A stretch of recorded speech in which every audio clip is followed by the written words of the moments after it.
You look in the mirror and realize the person staring back looks tired. It's not just the wrinkles or the posture, it's the hairline. You tilt your head, seeing that thinning patch on the crown or the widening part that wasn't there a few years ago. You brush your hand through your hair, and 3 or 4 strands come away effortlessly between your fingers. A pit forms in your stomach. It feels like a cosmetic failure, doesn't it? A sign that age is winning, that vitality is draining away, and that you are slowly becoming invisible. But what if I told you that those falling strands are not just about vanity? What if I told you that your hair is actually a biological dashboard, a sophisticated alarm system trying to warn you about silent fires burning inside your body? Most people, and sadly many doctors, treat hair loss as a purely aesthetic issue. They sell you shampoos, serums, and cover ups. But ignoring the root cause of hair loss is like putting a piece of tape over the check engine light in your car. The light isn't the problem, the engine is. When your body starts shedding hair, it is making a calculated economic decision. It is cutting funding to the luxury departments, your hair and nails, to redirect energy and nutrients to vital organs because something else is wrong. Today, we are going to lift the hood. We aren't just going to talk about how to get your hair back. We are going to use your hair to save your health. Consider this your masterclass in decoding your body's signals. By the end of this conversation, you won't just have a strategy for thicker hair, you will have a roadmap to a stronger heart, a sharper thyroid, and a more resilient immune system. We are going to walk through the specific internal triggers that cause shedding, backed by hard science, and I'll give you the exact steps to fix them. Before we dive into the first warning sign, I'd love to invite you to join our community here. Consider subscribing if you want the kind of senior health tips that go deeper than the surface, the kind doctors often overlook in rush hour appointments. And tell me in the comments, where are you watching from today? I love seeing how far our health conscious family stretches across the globe. Let's begin with the first major warning your hair might be sending you. And this is one that affects a massive portion of the senior population without them even realizing it. We need to talk about your thyroid, the master thermostat of your body. When your thyroid slows down, a condition known as hypothyroidism, your body essentially goes into energy conservation mode. It stops spending energy on tissue regeneration, and hair follicles are some of the most energy demanding cells you have. If the thermostat is turned down, the hair simply stops growing. The science here is undeniable. A study published in the Journal of Clinical Endocrinology and Metabolism established a direct correlation between hypothyroidism and diffuse hair loss, noting that up to 50% of patients with low thyroid function experience significant shedding. Imagine your body is a house in winter and a furnace is broken. You wouldn't heat the guest room. You'd only heat the kitchen and bedroom to survive. Your body does the same. It shuts off heat to the guest room, which is your scalp. If you notice your hair becoming dry, brittle, and thinning all over, not just at the hairline, along with fatigue and sensitivity to cold, this is your sign. The actionable takeaway here is crucial. Next time you see your doctor, do not just ask for a standard blood test. Ask specifically for a full thyroid panel that includes TSH, free T3, and free T4. Often, TSH looks normal while the actual active hormones are low, leaving you bald and tired. This brings us naturally to the second culprit, which is often hiding in plain sight, especially regarding how our digestion changes as we age. We need to talk about iron, but not just iron specifically, a protein called ferritin. You might be told you aren't anemic because your hemoglobin levels are fine, but that is a dangerous oversimplification. Ferritin is your stored iron, it's the bank account, while hemoglobin is the cash in your wallet. You can have cash in your wallet, but have an empty bank account. When your iron stores drop, your body steals ferritin from non-essential tissues, hair follicles, to ensure your heart and muscles have enough oxygen.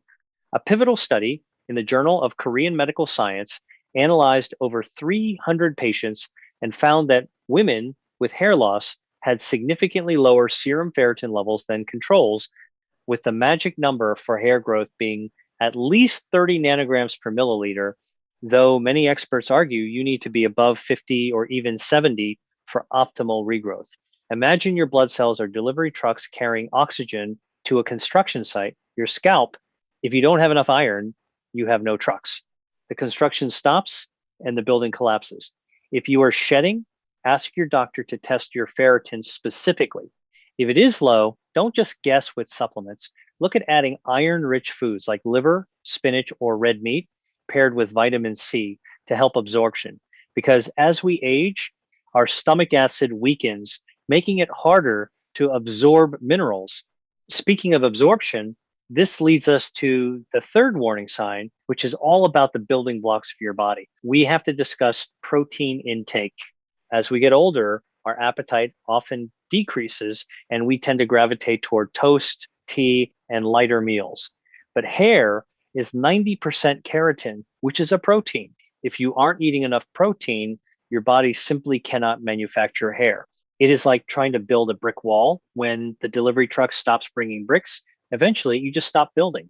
The data on this is striking. Research highlighted in the journal Dermatology Practical and Conceptual confirms that protein energy malnutrition is a primary driver of hair thinning and changes in hair texture. When you don't get enough amino acids, the hair strands that do grow are weak, brittle, and break before they can get long. I want you to look at your plate today.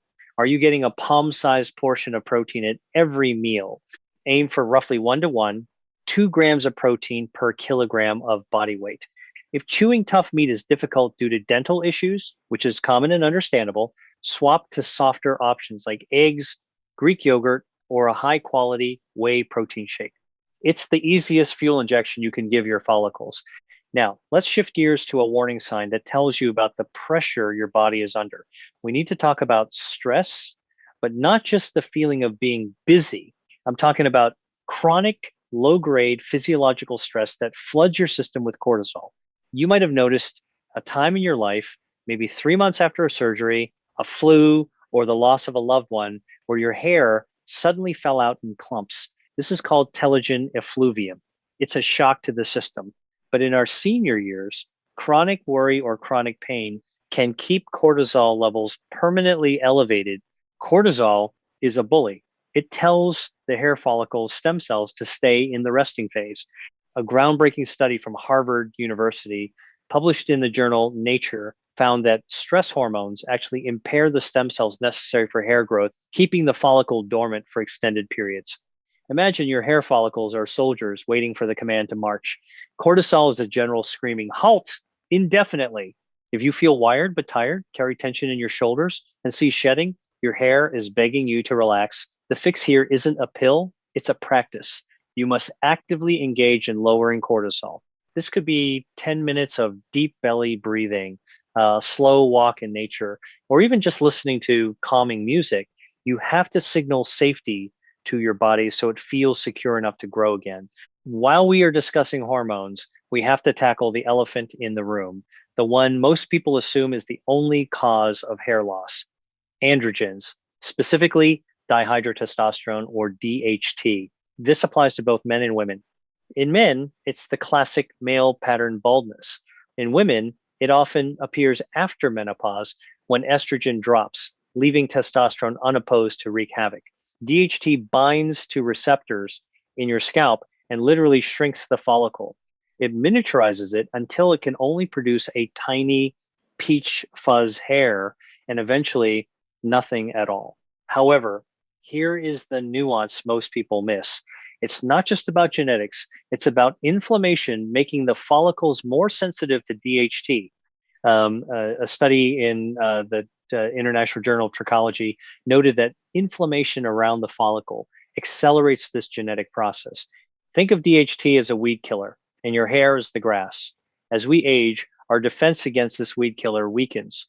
To combat this naturally, consider foods that act as mild DHT blockers. Pumpkin seed oil has shown promise. A study in evidence-based complementary and alternative medicine showed that men taking 400 milligrams of pumpkin seed oil daily saw a 40% increase in hair count after 24 weeks. It's a gentle, natural way to put a shield around your follicles. If you are finding this breakdown helpful so far, do me a quick favor and hit that thumbs up button. It helps other seniors find this information, and it lets me know I'm on the right track with you. Now, let's move to a metabolic warning sign that is incredibly serious. Your hair might be warning you about insulin resistance or prediabetes. There is a surprisingly strong link between blood sugar issues and balding. High levels of insulin in the blood can actually trigger hair loss. It creates a state of inflammation and poor circulation that starves the scalp. A study published in the European Journal of Cardiovascular Risk found a significant association between early onset androgenetic alopecia, pattern baldness, and metabolic syndrome. The researchers found that men with significant hair loss were far more likely to have insulin resistance. Imagine your blood turning into a thick syrup because of excess sugar. Syrupy blood struggles to squeeze through the tiny microscopic capillaries that feed your hair roots. If the root doesn't get fresh blood, it dies. If you carry weight around your midsection and have thinning hair, this is your wake-up call to cut the refined carbohydrates. Swap the white bread for whole grains, stop the sugary sodas, and try to walk for 15 minutes after meals to soak up that blood sugar. You aren't just saving your hair, you are saving your capillaries, your eyes, and your kidneys. Next on our list is a nutrient that acts as the ignition switch for hair growth. We need to talk about vitamin D. Most seniors are chronically deficient in vitamin D because we spend less time outdoors and our skin becomes less efficient at synthesizing it from the sun. Vitamin D is actually a hormone, not just a vitamin, and it is crucial for creating new hair follicles. Research in the journal Stem Cells Translational Medicine showed that the vitamin D receptor is essential for the initiation of the hair growth cycle. Without enough vitamin D, the hair stays in the resting phase and eventually sheds. It's like trying to start a car with a dead battery. The machinery is there, but the spark is missing. A simple blood test can confirm this. If you are low, supplementation is often necessary, but remember to take it with vitamin K2 and a meal with fat for absorption. Getting 15 minutes of morning sun on your arms and face is also a powerful way to boost levels naturally and set your circadian rhythm. We also have to discuss the environment of the scalp itself. Sometimes a warning isn't coming from deep inside, but from the surface, specifically inflammation or fungal overgrowth. As we age, our skin's acid mantle changes and our immune system on the skin surface weakens. This can lead to conditions like seborrheic dermatitis, which causes inflammation that physically blocks hair growth. A study in the British Journal of Dermatology highlighted that oxidative stress and inflammation on the scalp are key factors in aging hair. Imagine trying to grow a delicate flower in soil that is full of toxic waste. The flower doesn't stand a chance. If your scalp is itchy, flaky, or red, you cannot ignore it. You need to treat the soil. This means switching to gentle, pH balanced shampoos and perhaps using anti-inflammatory oils like rosemary oil. In fact, a comparative study in SkinMed found that rosemary oil was as effective as minoxidil in promoting hair growth after 6 months, but with less scalp itching. It stimulates blood flow and reduces inflammation, creating a fertile ground for growth. This leads us to a critical, often overlooked factor: circulation. You can have all the nutrients in the world in your blood, iron, protein, biotin, but if that blood cannot reach the very top of your head, your hair will starve. Gravity is working against you. The scalp is the highest point of the body, and the capillaries there are the tiniest. Tension in the neck and shoulders, which is rampant in our modern seated lifestyles, acts like a clamp on the hose, restricting flow to the scalp. There was a fascinating study conducted at the Massachusetts General Hospital, which looked at blood vessel growth and hair follicles, confirming that enlarging the blood vessel network around the follicle leads to thicker hair. So, how do we mimic this? Mechanical stimulation. You need to massage your scalp. It sounds too simple to be true, but spending 4 minutes a day massaging your scalp can dilate those blood vessels. A Japanese study showed that standardized scalp massage resulted in increased hair thickness after 24 weeks. It's free, it feels good, and it physically forces blood into the dead zones of your scalp. Do it while watching TV or before bed. We must also touch upon the silent thief medications. As we age, the list of prescriptions tends to grow. Beta blockers for blood pressure, blood thinners, antidepressants, and cholesterol-lowering statins. Many of these have hair loss listed as a side effect, but it's often in the fine print that nobody reads. A review in the Annals of Clinical Psychiatry detailed how mood stabilizers and antidepressants specifically can interrupt the hair growth cycle, causing shedding months after starting the drug. The warning here is clear. If you started a new medication 3 or 4 months ago and are now seeing shedding, there might be a link. Do not, I repeat, do not stop taking your medication, but do schedule an appointment with your doctor. Say to them, I suspect this medication is affecting my hair. Is there an alternative in the same class that has a lower risk of alopecia? Often there is. You don't have to choose between your heart and your hair. You just need to advocate for the right balance. Let's go a little deeper into the concept of rusting. We mentioned oxidative stress earlier, but let's explain what that really means for you. Oxidative stress is essentially your body rusting from the inside out due to free radicals, unstable molecules that damage cells. As we get older, our natural antioxidant defenses drop. This rust attacks the hair pigment, causing graying, and the follicle machinery, causing loss. The Journal of Investigative Dermatology has published research showing that oxidative stress accumulating in the hair follicle is a primary driver of both graying and hair loss. To fight rust, you need anti-rust agents. These are your antioxidants. But don't just rely on a pill. You need the full spectrum found in food: berries, dark leafy greens, and specifically foods high in vitamin E, like almonds and avocados. Vitamin E is a potent antioxidant that sits on the cell membrane and protects it. A study in Tropical Life Sciences research found that participants taking tocotrienol A, potent form of vitamin E supplements, experienced a 34.5% increase in hair numbers compared to a placebo group. It's like applying a coat of protective sealant to your pipes to stop them from rusting. Finally, there is a warning sign that is perhaps the most holistic of all: your gut health. We are learning more every day about the gut-skin axis. If your gut is leaky, inflamed, or lacks diversity in good bacteria, it creates systemic inflammation that travels to the skin and scalp.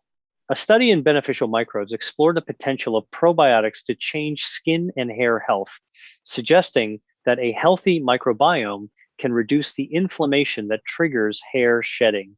If you constantly have bloating, indigestion, or irregular movements, your hair loss might be stemming from your gut. The takeaway is to incorporate fermented foods, sauerkraut, kimchi, kefir, or yogurt into your daily diet. These foods plant the seeds of good bacteria that fight inflammation from the inside out. So let's take a breath and look at the big picture we've just painted. We have covered a lot of ground. We've moved past the idea that hair loss is just bad luck or getting old. We now see it as a conversation your body is trying to have with you. To recap, the actionable steps so you don't feel overwhelmed: check your thyroid, ask for TSH, free T3, and free T4. Verify iron stores, test ferritin, aiming for levels above 50 ng/ml. Prioritize protein, eat 1-2 g per kg of body weight. Don't skimp on the eggs and yogurt. Manage stress, lower cortisol through breathing or nature walks to stop the shedding signal. Watch the sugar reduce refined carbs to fight insulin resistance and save your capillaries. Block DHT, consider pumpkin seed oil, and anti-inflammatory foods. Optimize vitamin D, get sun, and consider supplementation with K2. Soothe the scalp. Use rosemary oil or gentle shampoos to fix the soil. 4 minutes to mechanically force blood flow to the roots. Check with your doctor about side effects. This might seem like a long list, but you don't have to do it all at once. Pick the 2 or 3 that resonate most with your current health situation. Maybe your diet has been poor. Start with protein and iron. Maybe you've been incredibly stressed. Start with the breathing and magnesium. I want you to understand something fundamental. You have more control than you think. The prevailing narrative for seniors is one of decline, that things just break and fall apart and there is nothing you can do. That is a lie. Your body is incredibly resilient. It is constantly renewing itself. Your hair follicles are waiting for the right conditions to wake up. By addressing these internal imbalances, you aren't just coaxing your hair back. You are revitalizing your metabolism, oxygenating your blood, and calming your nervous system. You are building a body that is capable of supporting life and growth rather than one that is just surviving. I want to leave you with this thought. Your health is the vehicle for your independence. Every step you take to improve your nutrition or your stress levels is a deposit in the bank of your future freedom. It's worth the effort. Now, I have a question for you to answer in the comments below. Which of these warning signs surprised you the most? Was it the thyroid connection, the sugar link, or maybe the stomach acid issue? Let's get a discussion going down there. I learned just as much from you as you do from me. If you found value in this deep dive, please give this video a like and subscribe to the channel. Do it because your health is worth fighting for, and you deserve to have a guide in your corner who takes the time to explain the why, not just the what. Remember, getting older is mandatory, but feeling old is optional. Take care of that engine, listen to the warnings, and I'll see you in the next video.